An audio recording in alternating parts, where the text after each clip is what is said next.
Assalamualaikum warahmatullahi wabarakatuh. Halo semuanya, selamat siang, pagi, sore, atau malam bagi yang menonton video ini. Sebelumnya izinkan saya memperkenalkan diri. Perkenalkan, nama saya Muhammad Nurkolis. Di sini saya akan membahas mengenai kriteria jembatan gantung pejalan kaki simetris. Oke, langsung saja tanpa basa-basi kita simak videonya.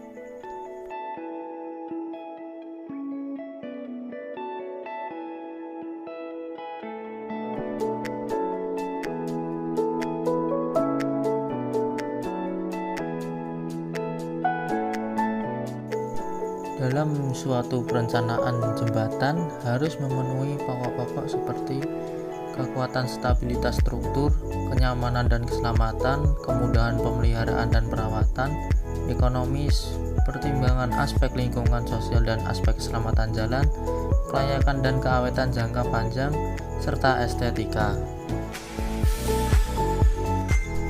Dan dalam kriterianya sendiri terbagi menjadi 7, antara lain 1. Umum, 2. Standar bangunan atas jembatan gantung pejalan simetris, 3. Perencanaan bangunan bawah jembatan, 4. Perencanaan pondasi, 5. Perencanaan jalan pendekat, 6. Perencanaan metode konstruksi, 7. Perencanaan aliran sungai.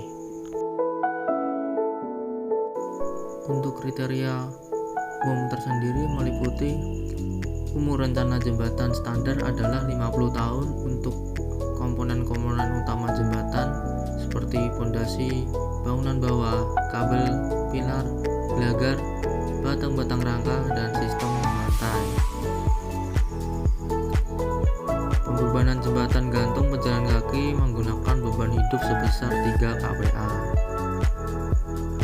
Untuk posisi geometrik, ruang bebas vertikal dan horizontal di bawah jembatan mengikuti standar.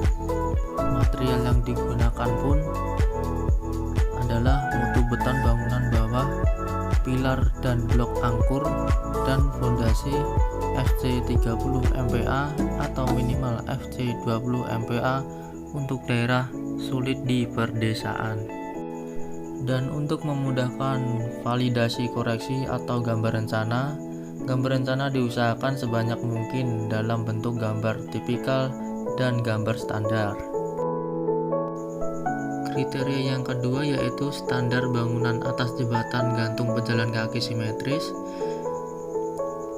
Jembatan gantung simetris dengan variasi bentang yaitu 42 meter, 60 meter, 84 meter, 96 meter, dan 120 meter. Bangunan bawah jembatan gantung terdiri dari blok angkur, pilar, dan blok ikatan angin. Gaya pada reaksi perletakan dan kabel pada semua variasi jembatan disampaikan dalam 3 konfigurasi sudut backstage. Perencanaan bangunan bawah diharapkan berada pada konfigurasi sudut backstage 27 derajat untuk kondisi paling ideal hingga 35 derajat. Apabila karena suatu hal sehingga sudut backstage lebih dari 35 derajat, maka dibatasi maksimum sudut backstage adalah 45 derajat. Kriteria ketiga, perencanaan bangunan bawah jembatan, blok angkur, pilar, dan blok ikatan angin. Parameter yang harus diperhitungkan dalam perencanaan bangunan bawah adalah kondisi topografi, kondisi sungai, kondisi tanah, dan bentang jembatan. Dalam perencanaan harus memperhitungkan daya dukung vertikal dan horizontal serta stabilitas bangunan bawah. Perencanaan bangunan bawah menggunakan Serviceability Limit Test atau SLS. Struktur bangunan bawah terbuat dengan material beton FC30 MPa pada bagian atas atau pasang batu pada bagian bawahnya. Penempatan bangunan bawah menghindari daerah aliran sungai dan aman terhadap gerusan dan longsoran. Pada daerah gerusan, bangunan bawah bisa diproteksi dengan bronjong atau dinding turap pasangan batu. Struktur bawah harus direncanakan berdasarkan perilaku jangka panjang material, dan kondisi lingkungan. Antara lain, selimut beton yang digunakan minimal 30 mm untuk daerah normal dan 50 mm daerah agresif atau sesuai dengan ketentuan perencana yang berlaku. Kriteria yang keempat yaitu perencanaan fondasi jembatan. Perencanaan fondasi untuk jembatan gantung pejalan kaki adalah fondasi langsung direncanakan dengan kedalaman maksimal 4 meter. Fondasi sumuran direncanakan dengan kedalaman maksimal 6 meter dan diameter 2 meter. Fondasi tiang dapat menggunakan Strauss pile atau tiang bor manual. Untuk kebutuhan ketersediaan peralatan lokal dengan diameter antara 0,25 sampai dengan 0,4 meter. Fondasi dalam lainnya dalam kondisi khusus mengikuti kriteria desain jembatan. Untuk kriteria yang kelima yaitu perencanaan jalan pendekat. Tinggi timbunan tidak boleh melebihi HI.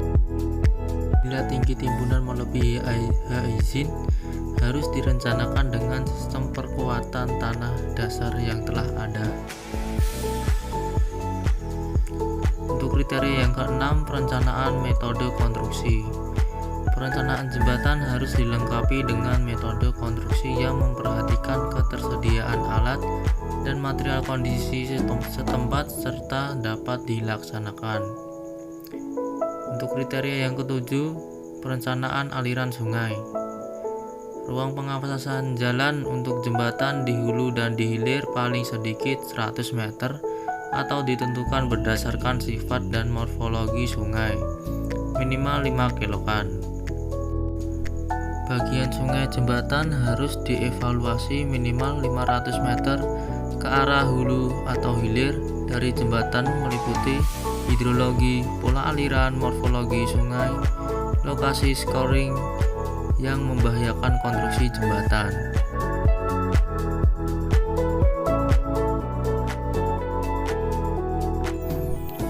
Baiklah, itu penjelasan sedikit yang saya pahami. Sebelumnya terima kasih yang sudah menonton video ini. Mohon maaf apabila ada suatu kesalahan yang saya buat. Like jika kalian suka video ini. Saya pamit undur diri. Wassalamualaikum warahmatullahi wabarakatuh.